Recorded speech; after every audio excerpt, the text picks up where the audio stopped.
Olá você, aqui quem fala é o professor Edvander Marinho com mais uma teleaula online de Geografia, hoje com o tema Migrações a nível geral. Bem, migração é algo extremamente importante que se estude, se analise, porque é uma premissa, é algo que está geralmente sempre no nosso meio. Historicamente, desde sua época primitiva, o ser humano ele já fazia essas migrações.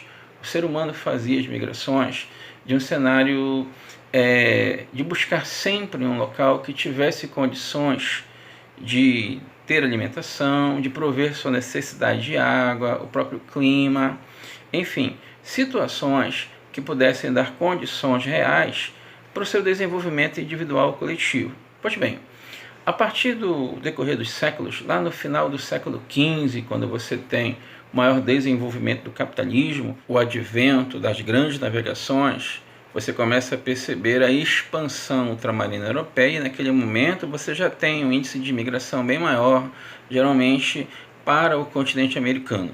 Lembrando você também que naquele momento de expansão, já no século XVI, XVII, sempre você começa a perceber que áreas de atração vão se transformando naquelas áreas que poderiam potencializar o melhor desenvolvimento da sociedade. Logo você começa a perceber as zonas de atração, onde você destaca principalmente os Estados Unidos da América, a Europa Ocidental, algumas áreas do Japão e a própria Austrália. Você começa a perceber já no século XIX para o século XX.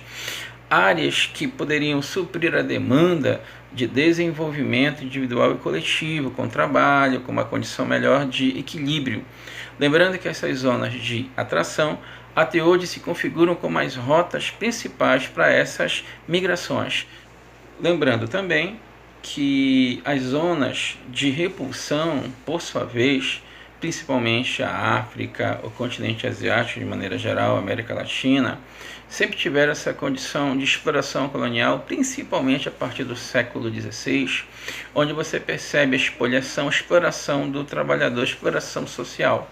Sim, muitos conflitos, muitas guerras, muitas zonas de tensão também levaram essa população a migrar.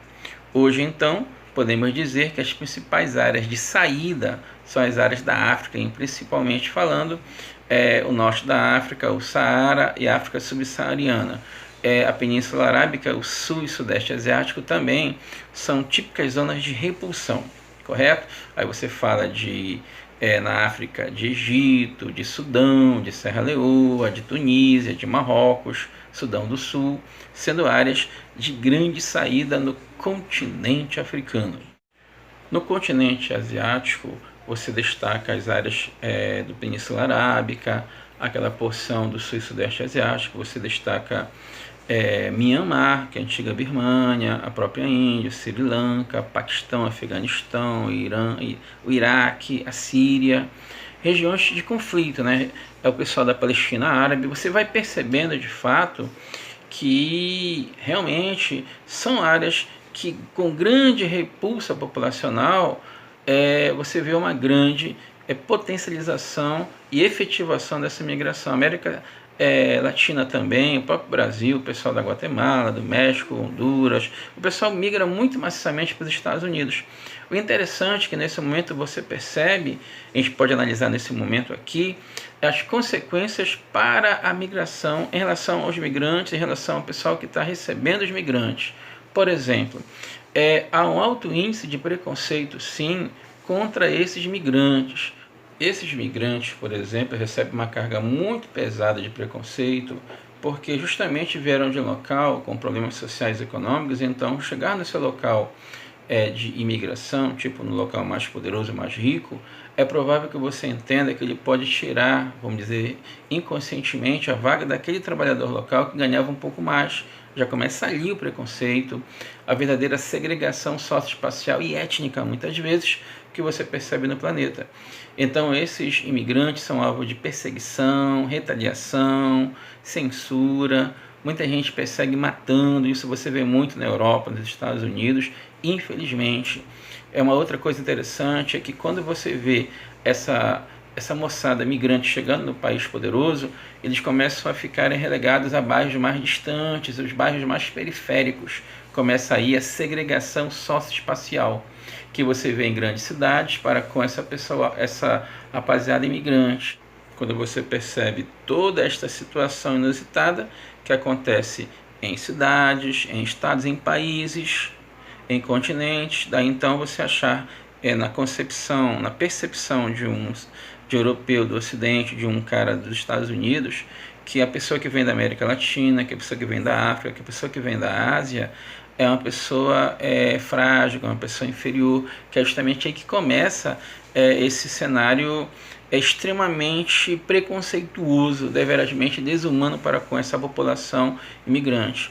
Interessante também nos livros de geografia o contexto do prefixo emigração, imigração, migração. E aí você tem algumas diferenças, né?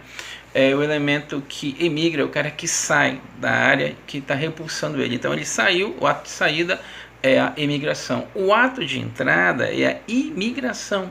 A pessoa entrou no local, ela está imigrando. E aí você começa a perceber diferenças, né? Marcantes, inclusive. Como, por exemplo, a palavra migração, sem o E e sem o I. Na verdade, para o contexto analítico da gramática portuguesa, simplesmente quando você chegou no local, se desloca. Como, por exemplo, aqui no Brasil, você tem um deslocamento intrarregional muito grande, né? Análise de migração do Brasil, você verá com meu amigo Getro Nadab daqui a pouquinho. Correto? Então, observe que o tema migração é muito recorrente ao Enem, e aí então fica essa dica nossa aí para você da Central do Enem. Mais uma dica do professor Edivander Marinho, de Geografia para você, né? Amigo vestibulando, amigo que vai fazer esse Enem, com certeza você vai se dar bem. E não esquece, estamos juntos com você. Fique com Deus, fique em casa, fique sempre bem, tá? Se cuide. Um grande abraço do professor Edivander Marinho.